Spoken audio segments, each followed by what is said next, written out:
이전에 뭐 공포의 외인구단이라는 그런 만화가 있었는데 그 만화의 주인공은 이제 까치라는 주인공이었는데 엄지라는 그 여자 주인공을 항상 너무너무 사랑해서 거기 그런 대사가 나옵니다. 나는 내가 원하는 것이라면 뭐든지 할 수 있다.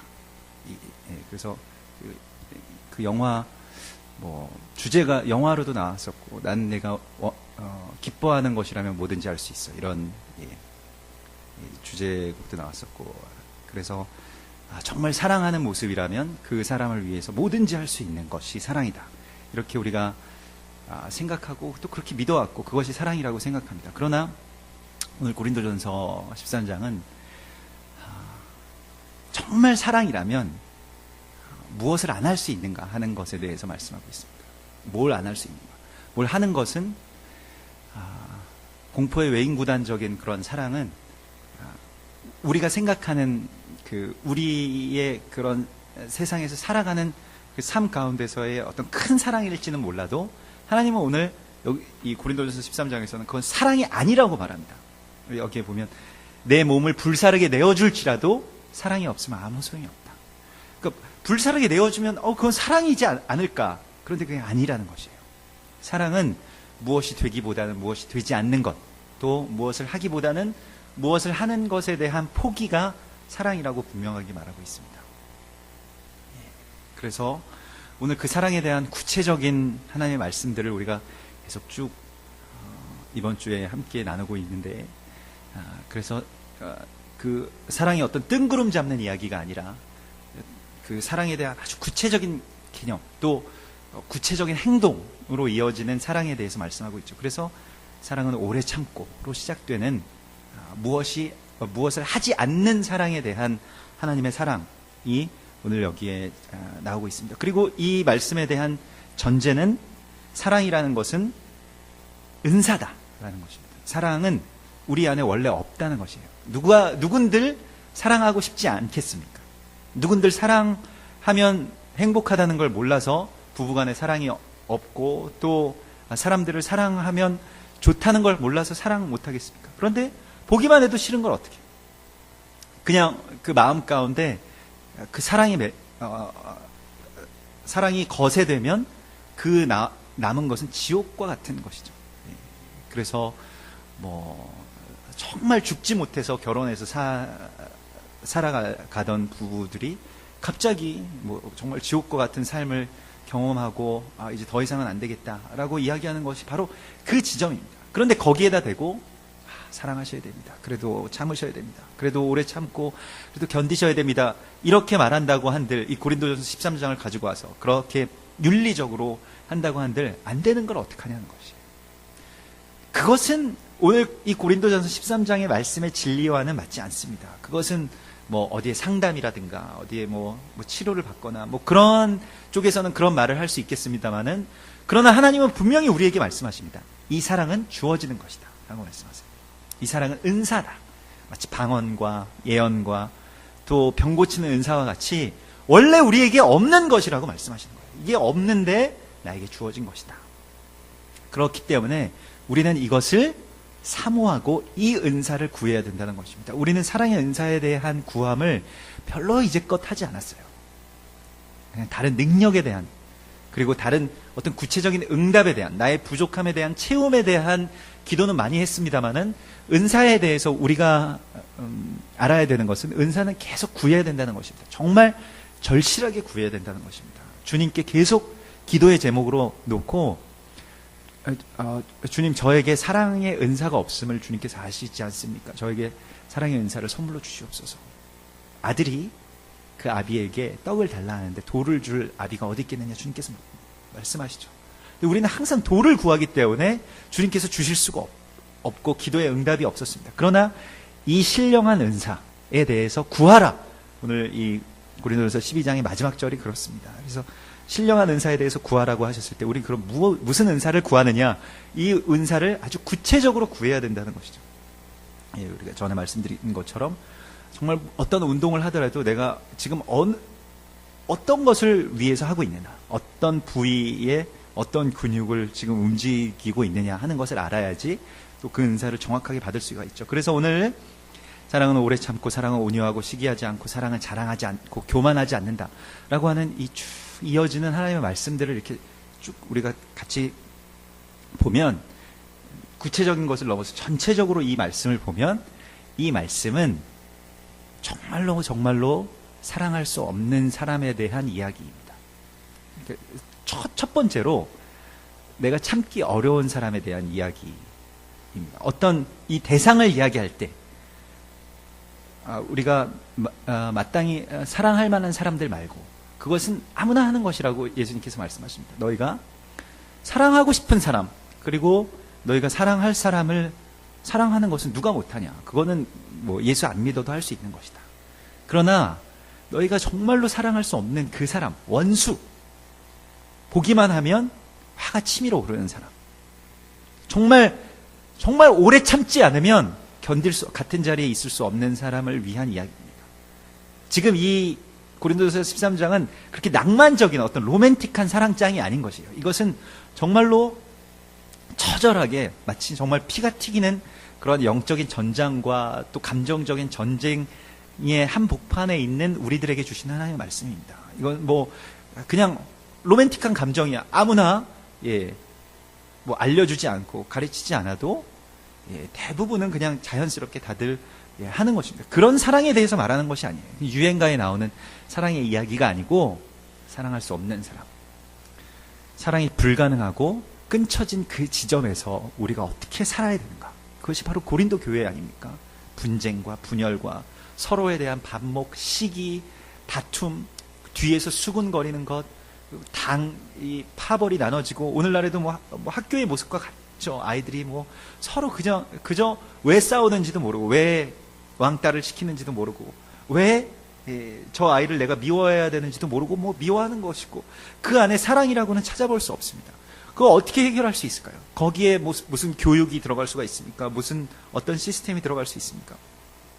나날이 뭐 교육학자들이나 아니면 뭐 세금이나 이런 것들이 더 많이 들어서 그것들이 더 잘 돼야 되는데 오히려 더 퇴보하고 있는 이유는 무엇일까요? 바로 이 지점 때문입니다. 사랑이 없기 때문입니다. 그래서 사랑은 오래 참고, 사랑은 온유하고, 시기하지 않고, 자랑하지 않고, 또 교만하지 않고, 무례히 행하지 않고.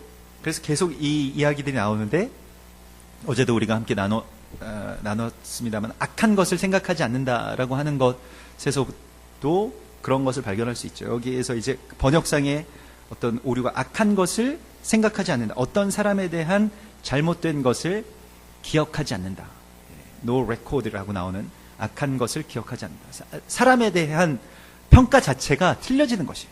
누구나 악한 것이 있습니다. 어떤 사람이든지 다 악한 것들이 있죠.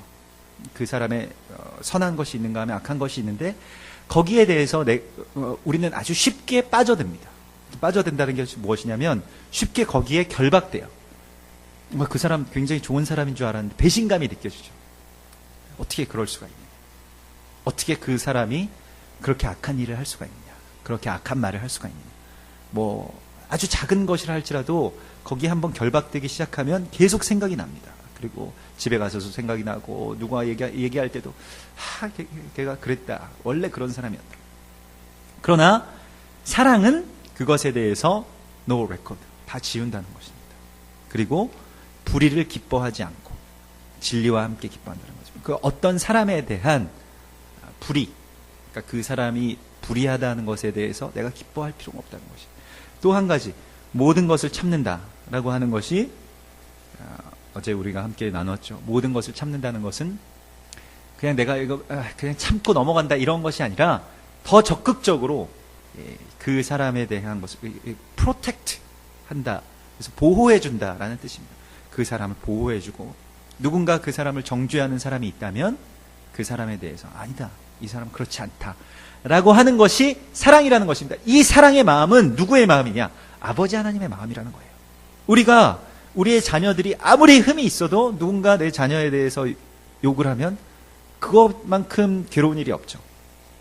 내가 뭔가를 만들어놨는데, 내가 정말로 내가 정말 정말 사랑하고 내가 낳은 자식인데 내 아이에 대해서 누군가가 악평을 한다면 그거 정말 괴로울 거예요. 근데 그러한 일들이 이 세상에서 너무너무 많이 벌어지고 있는 것입니다. 하나님에 대한 모욕, 하나님의 작품에 대한, 하나님의 자녀들에 대한 참소가 너무 많이 일어나고 있어요. 그것이 사단입니다. 사단은 참소하는 자라는 그 다른 별명을 가지고 있습니다. 그래서 사단이 하는 일은 하나님 앞에 나가서 우리를 참소하는 것에는 쫓겨났어요. 예수님이 그걸 쫓아내셨습니다. 여기 요한계시록에서는 그걸 쫓아냈다고 말씀하시는데, 그러면 이제 사단이 뭘 하느냐? 우리 안에 와서 그 사람을 참소합니다. 하나님의 사람에 대해서. 그러면 더 심각한 것은 무엇일까요? 형제들끼리 싸우는 것이죠. 형제들끼리 살해하는 것이죠.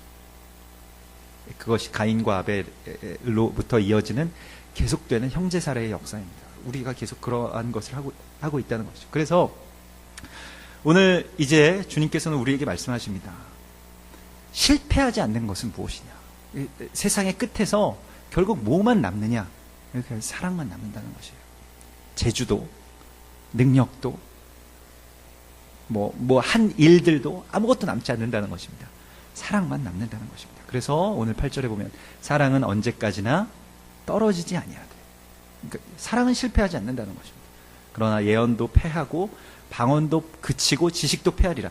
이 예언과 방언과 지식은 교회의 능력입니다. 그러니까 우리 일반 그냥 성도들의 삶으로 치면 다른 것들로도 대체될 수 있는 것이에요. 돈이든 아니면 학벌이든 어떤 것을 넣든지 간에 자녀든 뭐든지 다 없어지는데, 그런데 사랑만이 끝까지 남는다는 것입니다.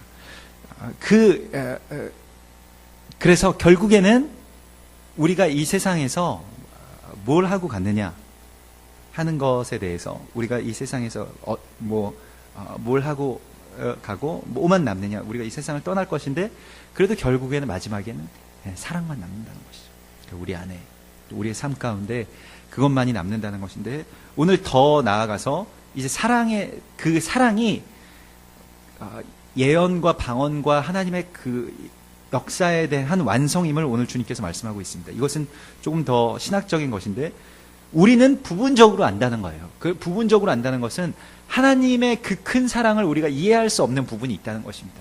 왜냐하면 정말 사랑하지 않으면 이해 못하는 부분들이 있어요. 그리고 정말 하나님의 그 사랑에서는 우리가 넘어설 수 없는 어떤 벽이 있습니다. 그것은 그 아들을 죽이신 거예요. 우리를 위해서. 그거 우리가 넘어갈 수가 없죠. 그것 때문에 우리가 이해할 수 없는 부분이 있습니다. 그래서 오늘 우리는 부분적으로 알고 부분적으로 예언한다고 말하고 있습니다. 아브라함이 그러했죠. 아브라함에게 주신 예언은 무엇이냐면 부분적인 예언이었습니다. 너의 이 이삭이라는 이 아기, 네가 백세에 낳은 이 아기가 너에게 많은 자손의 그러한 씨앗이 될 것이다. 약속의 아이가 될 것이다.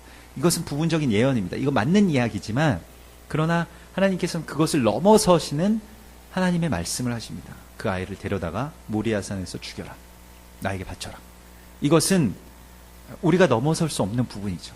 그러나 아브라함이 그것을 이해하고 순종한 것이 아니라 하나님의 그 사랑을 알기 때문에, 그리고 하나님의 사랑이 그 안에 부어졌기 때문에 이 사랑 안에서 순종할 수 있었던 것입니다. 그래서 온전한 것이 올 때에는 부분적으로 하던 것이 패하리라. 어떤 사람들도 또 어떤 인생도 이해하지 못했던 일들이 우리 안에서 일어나고 또 그러한 삶을 우리가 살아가게 된다는 것입니다. 거기에는 실패가 없습니다. 우리가 하나님의 사랑 안에 지금 머물러서 또 하나님의 사랑이 우리 가운데 부어지면 우리의 삶 가운데 때로는 사람들이 보기에는 실패인 것처럼 느껴지는 것들이 있어요. 예수님의 생애처럼, 아브라함의 모리아 행처럼 완전히 나는 실패하고 실패한 혁명, 또 실패한 자녀, 그와 같은 일들이 벌어질 때가 있는데, 그러나 그것들도 주님의 온전한 사랑이 올 때에 모든 것들이 다 완성된다고 말씀하고 있습니다. 그러므로 어렸을 때에는, 자기 중심적으로 생각할 때에는 하나님이 용납이 안 되면 그저 하나님과 돌아서서 나의 삶을 도모합니다. 그러니까 하나님을 믿지만 하나님은 그냥 하나님대로 일하시고 나는 그냥 나대로 살겠습니다. 이렇게 하나님과의 어떤 분리가 있는데, 지금 우리가 그리스도 예수의 장성한 분량에 이른다고 하는 것은, 교회가 또 하나님의 사람들이 장성한 분량에 이른다고 하는 것은 이해할 수 없지만 그러나 하나님의 사랑 안에서 그것이 덮어진다는 것입니다. 그리고 거기에 대한 확신으로 나아갈 수가 있게 돼요. 그래서 모든 것을 바라며 또 모든 것을 믿는다. 그래서 모든 것을 믿고 모든 것을 바라고 모든 것을 견딘다라고 하는 지점까지 나아가게 되는데, 그 지점이 어디냐면 바로 믿음, 소망, 사랑, 이 세 가지가 항상 함께 있다는 바로 그 지점에 나가게 되는 것입니다. 이것에 대한 것은 어떤 것이냐면, 믿음과 소망과 사랑이 어떤 믿음과 소망이 사랑의 하위 개념이라는 것이 아니라 사랑 안에서 믿음이 생기고 그리고 사랑 안에서 소망이 솟아난다는 것입니다. 오늘 우리 그 7절의 말씀처럼 모든 것을 참으며, 어떤 사람에 대해서, 우리 자녀를 생각하면 좀 더 쉽게 이해가 될 것 같은데요. 우리 자녀에 대해서 내가 이 자녀를 보호하고, 그 참는 것을 넘어서는 것이죠. 이 자녀는 내 아들은 원래 그런 사람이 아니다 하는 것에 대해서 보호하고, 그리고 믿어주는 것입니다. 이 아이가 정말로 하나님의 그 계획 안에서 순전하게 또 주님의 뜻대로 자라날 것을 믿어주고, 그리고 거기에 소망이 있는 것입니다. 이 아이에 대한 소망.